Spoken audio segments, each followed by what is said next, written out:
میرے آقا مصطفیٰ کریم رؤوف الرحیم صلی اللہ علیہ وسلم فرماتے ہیں ماہ رمضان کو سارے مہینوں پر ایسی فضیلت ہے جیسے مجھ محمد کو تمام مخلوق پر فضیلت حاصل ہے۔ میرے آقا فرماتے ہیں ماہ رمضان شریف میں اگر تم ایک نیکی کرتے ہو تو اللہ تمہیں 70 کا ثواب عطا کرتا ہے، اور تمہارا خلوص بڑھ جاتا ہے تو اللہ تمہیں ایک نیکی کا 1000 عطا کرتا ہے، اخلاص اور بڑھتا ہے تو اللہ ایک نیکی پر تمہیں بے حساب ثواب عطا کرتا ہے، اس کا کوئی حساب ہی نہیں ہوتا۔ آقا کریم رؤوف الرحیم صلی اللہ علیہ وسلم فرماتے ہیں یہ ماہ رمضان کیا ہے؟ اللہ کے محبوب مصطفیٰ کریم صلی اللہ علیہ وآلہ وسلم ماہ رمضان شریف کے روزوں کی اہمیت بیان کرتے ہوئے فرماتے ہیں کہ ماہ رمضان شریف کا ایک روزہ اگر کوئی چھوڑ دے اور پھر ساری زندگی اس کے بدلے میں روزہ رکھے تو ساری زندگی کے روزے اس ایک ماہ رمضان کے روزے کے برابر نہیں ہو سکتے۔ یہ ماہ رمضان شریف کے روزے کو فضیلت حاصل ہے، اور اللہ کے حبیب صلی اللہ علیہ وسلم فرماتے ہیں جو ماہ رمضان شریف میں عبادت کر کے اپنی بخشش نہیں کروا سکتا، اپنی مغفرت نہیں کروا سکتا، پھر اس کو کبھی موقع نہیں ملتا کہ وہ اپنی مغفرت کا سامان کرے۔ آقا کریم صلی اللہ علیہ وآلہ وسلم فرماتے ہیں کہ سال بھر تک ماہ رمضان شریف کے لیے جنت کو آراستہ کیا جاتا ہے، جنت کو سجایا جاتا ہے، جنت کو سنوارا جاتا ہے، اور آقا کریم صلی اللہ علیہ وسلم فرماتے ہیں بڑی بڑی آنکھ والی حوریں اللہ کی بارگاہ میں عرض کرتی ہے میرے کریم ہمیں ان کی دلہن بنانا جو ماہ رمضان شریف میں تیری عبادت کرتے ہیں، ہمیں ان کے نکاح میں دینا جو ماہ رمضان شریف کی راتوں کو جگ کر کے تجھے منانے کی کوشش کرتے ہیں۔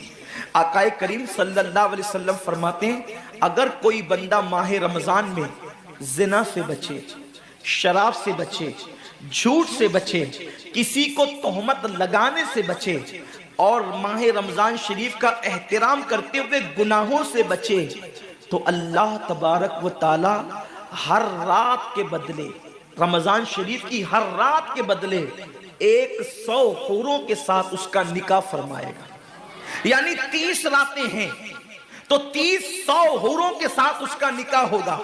اور آقا کریم صلی اللہ علیہ وسلم فرماتے ہیں ماہ رمضان شریف کا احترام جو کرے اور احترام ماہ رمضان میں جو لغویات اور خرافات کو ترک کر دے، جو گناہوں کو چھوڑ دے، زنا کو، شراب کو، جھوٹ کو، بہتان تراشی کو چھوڑ دے، آقا فرماتے ہیں اس رمضان شریف کا احترام کرنے والے کے لیے اللہ نے جنت میں ایک ایسا محل بنایا ہے۔ اس محل کا حال یہ ہے کہ دنیا کے سارے اولین اور آخرین یعنی آدم سے لے کر آخری آنے والے تک انسان تک اگر سارے اس محل کے اندر داخل ہو جائے تو بھی اس محل کی اتنی ہی جگہ وہ لیں گے جتنی کی بکرے کی ران آپ کسی مکان کے اندر رکھتے ہیں، تو بکرے کی ران کتنی جگہ گھیرتی ہے، بس تمام اولین اور آخرین اس محل کے اندر اتنی ہی جگہ گھیریں گے، یعنی وہ محل اتنا بڑا اللہ نے بنایا ہے، اور وہ محل صرف ان کے لیے ہے جو ماہ رمضان کے احترام میں گناہوں کو ترک کر دیتے ہیں، گناہوں کو چھوڑ دیتے ہیں۔ میرے آقا صلی اللہ علیہ وسلم کے پیارے دیوانوں، لیکن افسوس ہم اور دنوں کی طرح ماہ رمضان شریف کی راتوں کو ضائع کر دیتے۔ تاجروں کا سیزن آتا ہے تو تاجر پہلے سے تیاری کرتے ہیں کہ اس سیزن کے اندر میں نے مالدار بننا ہے، اتنا مال میں نے کمانا ہے کہ پھر میں نے سارے سال گھر میں بیٹھ کر کے کھانا ہے۔ ٹیلر لوگ تیاری کرتے ہیں عید کے موقع پہ اتنی محنت کریں گے رات دن کہ سال بھر اگر کوئی کسٹمر نہ بھی آئے تو وہ گھر بیٹھ کے آرام سے کھا سکے۔ کپڑے والے سوچتے ہیں کہ سیزن آئے گا، جو بھی سیزن ان کا آتا ہے اتنا کمائیں گے کہ سال بھر بیٹھ کے کھائیں گے۔ لوگوں جیسے کپڑوں کا سیزن آتا ہے، ٹیلروں کا سیزن آتا ہے، پھلوں کا سیزن آتا ہے، ایک سیزن نیکیوں کا بھی آتا ہے، ایک سیزن مغفرت کا بھی آتا ہے، ایک سیزن جنتی بننے کا بھی آتا ہے، ایک سیزن اللہ کو راضی کرنے کا بھی آتا ہے۔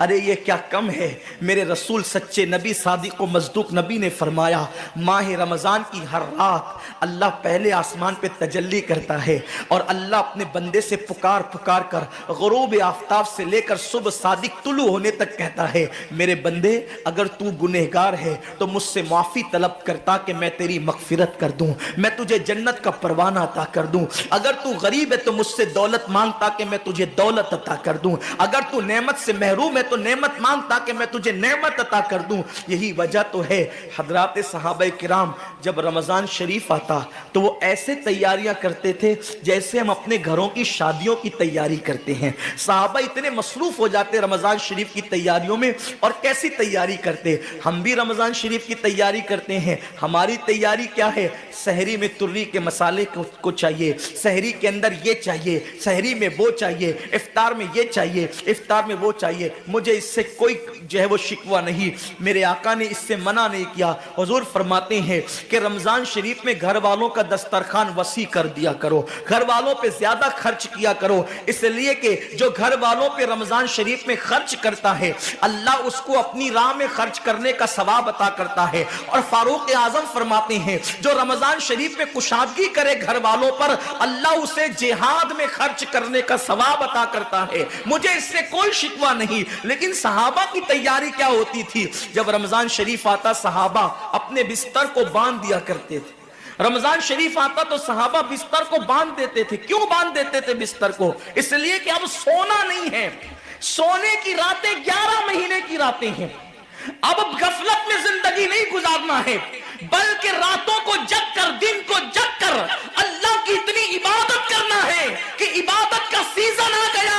اس لیے کہ اللہ کے رسول فرماتے ہیں جس نے رمضان شریف پایا اور عبادت کر کے اللہ کو راضی نہیں کر لیا ایسا بندہ ہمیشہ اللہ کی رحمت سے دور کر دیا جائے۔ اس لیے صحابہ رمضان شریف کی تیاری کرتے تھے، بستر باندھ دیتے تھے، اور اپنا معمول کیا ہے؟ جو فجر میں سوئیں گے تو وہ عصر میں اٹھیں گے، رات بھر جاگیں گے کرکٹ کھیلتے ہوئے، رات بھر جاگیں گے گلیوں میں گھومتے ہوئے۔ میرے آقا صلی اللہ علیہ وسلم کے دیوانوں، بہت قیمتی وقت آ رہا ہے، بہت قیمتی مہینہ آ رہا ہے۔ یہ وہ مہینہ ہے جو جہنمیوں کو جنتی بناتا ہے۔ آقا کریم صلی اللہ علیہ وسلم فرماتے ہیں ہر افطار کے وقت اللہ 60,000 ایسے جہنمیوں کو جہنم سے آزاد کر کے جنتی بناتا ہے جن کا جہنمی ہونا واجب ہو گیا تھا۔ اور ایک مقام پہ فرماتے ہیں 5 لاکھ جہنمیوں کو ہر افطار کے وقت جہنم سے آزاد کیا جاتا ہے۔ اور اسی پہ بس نہیں، حضور فرماتے ہیں جب شب جمعہ آتی ہے ماہ رمضان کی، جمعرات کا سورج غروب ہوتا ہے، تو جمعہ کا سورج غروب ہونے سے پہلے پہلے تک ہر سیکنڈ میں 5 لاکھ جہنمیوں کو جہنم سے آزاد کیا جاتا ہے۔ اور جب جمعہ کا آخری وقت آتا ہے، آخری ساعت آتی ہے، میرے کریم آقا فرماتے ہیں جمعرات کا سورج غروب ہونے سے لے کر جمعہ کا سورج غروب ہونے تک ہر لمحے میں جو 5 لاکھ کو آزاد کیا گیا تھا، اب آخری سیکنڈ میں جو غروب کا وقت ہوتا ہے جتنے آزاد کیے گئے تھے اتنوں کی تعداد کے برابر اس آخری ساعت کے اندر اللہ اپنے جہنمی بندوں کو جہنم سے آزاد کر دیتا ہے۔ کتنا قیمتی وقت ہوتا ہے، افطار کا وقت کتنا قیمتی ہے، سحری کا وقت کتنا قیمتی ہے، لیکن اس وقت بھی ہم کہاں لگے ہوتے ہیں۔ اب تو لوگوں نے ٹی وی چینلوں پر پروگرامات شروع کر دیے، دینی پروگرامات۔ مجھے دینی پروگرامات اگر ٹی وی پہ نشر ہوتے ہیں تو اس سے کوئی اختلاف نہیں ہے، لیکن آپ سے یہ عرض کرنا چاہتا ہوں کہ دین سیکھنے کا بھی کوئی وقت ہوتا ہے۔ اگر آپ سحری کے قیمتی لمحات میں ٹی وی کا منہ پکڑ کر بیٹھے ہیں تو آپ دعا کب کریں گے؟ افطار کے وقت آپ واٹس ایپ پر لگے ہیں تو اللہ سے مانگیں گے کب؟ ساری زندگی سسکیاں لے رہے ہو، ساری زندگی تڑپ رہے ہو، اور جب مانگنے کا وقت آتا ہے، مصیبتوں سے نجات طلب کرنے کا وقت آتا ہے، ہم کہاں ٹائم ضائع کرتے ہیں۔ حضرت سیدہ ام ہانی رضی اللہ تعالیٰ عنہ فرماتی ہیں کہ میں نے اپنے کریم آقا صلی اللہ علیہ وسلم سے سنا، اللہ کے رسول صلی اللہ علیہ وسلم نے فرمایا اس وقت تک میری امت ذلیل نہیں ہوگی، اس وقت تک میری امت رسوا نہیں ہوگی جب تک وہ ماہ رمضان کا احترام کرتی رہے گی،